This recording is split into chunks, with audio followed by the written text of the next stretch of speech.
Picture this. You're deep underground. A train is moving relentlessly through total darkness. A young woman stands entirely alone beside the tracks, with the weight of the world and the weight of history on her shoulders. Welcome to This Explainer. Today, we're unpacking a stunning imaginary conversation inspired by Colson Whitehead's Pulitzer-winning novel, The Underground Railroad. So what if escaping slavery wasn't actually the end of the journey, but only the beginning? We're so used to these stories where crossing a border means the credits roll and freedom is just instantly achieved. But this conversation, it completely shatters that illusion. It asks us to consider that a physical escape doesn't immediately equate to true psychological freedom. Think about the sheer intensity of these moments. Cora running blindly through a dense forest. Her mother, Mabel, just vanishing into a swamp. The relentless slave catcher Ridgeway right on her heels. The brief, fragile hope of Valentine Farm right before violence erupts. A stranger's hand reaching out in the pitch black. What we're witnessing here is one woman's terrifying realization. She escaped a plantation, only to discover that fear can travel way farther than physical chains. Okay, let's dive into this by meeting the 5 voices that make up this fascinating imaginary dialogue. First up, we have Cora. She wasn't just looking for an escape route. She was seeking absolute ownership of her own body, her memory, and her future. Freedom for Cora wasn't some guarantee of safety. It was the radical right to finally make her own choices. Then we shift over to Mabel, Cora's mother. The story Cora always grew up with was that Mabel just escaped and left her behind. But guess what? That was never the whole truth. Her uncompleted escape became this massive phantom wound that defined Cora's entire life, creating a total illusion of abandonment that we're going to unpack shortly. Next is Caesar. Think about it. To someone who's literally been trained to believe their life is property, hope is a seriously dangerous, reckless thing. Caesar represents that terrifying but totally necessary first invitation to believe that another life is actually possible. Now contrast that with Ryle's philosophy. No one reaches freedom alone. It's brilliant, right? He perfectly illustrates that true liberation isn't some solo mission.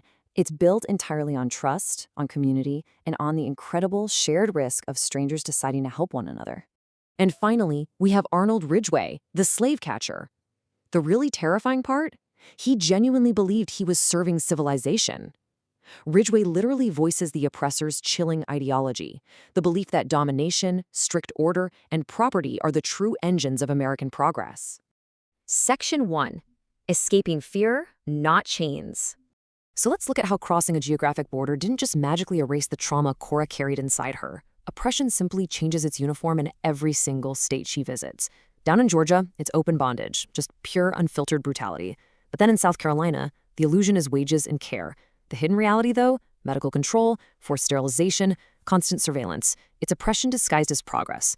And in North Carolina, the state calls itself free, but they pulled that off through absolute racial exile and public terror. Cora realizes pretty quickly that the cage just keeps changing its shape.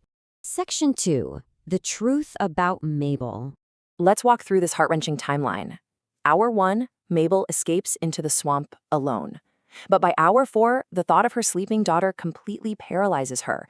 She turns back. She chooses Cora. But tragically, by hour 5, she dies in that swamp before anyone even knows she turned around. Mabel's story isn't about abandonment at all. It's a story of interrupted love. When Cora finally learns this, it fundamentally shatters that lifelong narrative she held onto, that she just wasn't worth carrying. Section 3. The morality of evil. We have to objectively look at how systems of cruelty actually justify themselves. It's a stark clash of worldviews here. On one side, you've got Ridgeway's logic. He sees people strictly as property and believes enforcing that property law is how you maintain a civilized order. On the other side, Royal's morality demands that human dignity has to stand above profit, custom, and force. Ridgeway shows us how evil doesn't always look like pure madness. Sometimes it just looks like a man doing his job for the system. Section 4. Freedom requires a community. So the crucial point we land on is that isolation might offer survival, but only collective action creates actual liberation. First, Cora had to trust Caesar's reckless hope just to take a single step. Second, she had to rely entirely on hidden conductors and invisible hands, literal strangers risking their lives to open doors for her. And third, at Valentine Farm, they had to debate shared responsibility. Do they close the gates to stay safe or keep them open for others who are still running? Cora learns that her individual freedom is entirely built on the sacrifice of strangers. Section 5. An Unfinished Journey. As we hit the climax of this explainer, we see Cora's physical journey perfectly mirroring her psychological evolution. Month 1, she's terrified on a pitch-black train. Month 6, she's navigating deceptive doctors in South Carolina. Month 12 brings that suffocating attic in North Carolina. Month 24, the absolute heartbreaking destruction of Valentine Farm. But look at month 36. Cora is climbing into Ollie's wagon beneath an open sky, finally choosing her own direction west.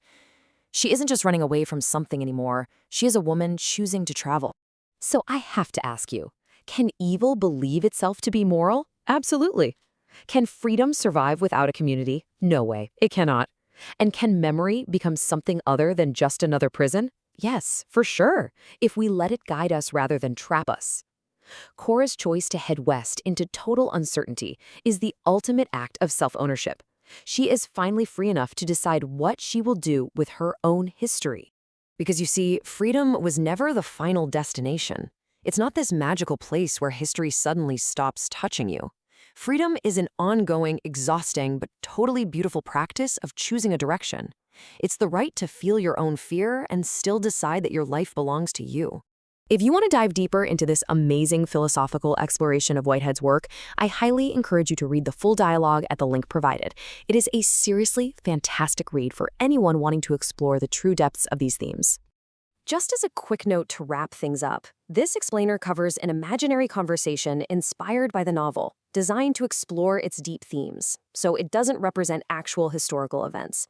But it does leave us with one haunting reality to ponder.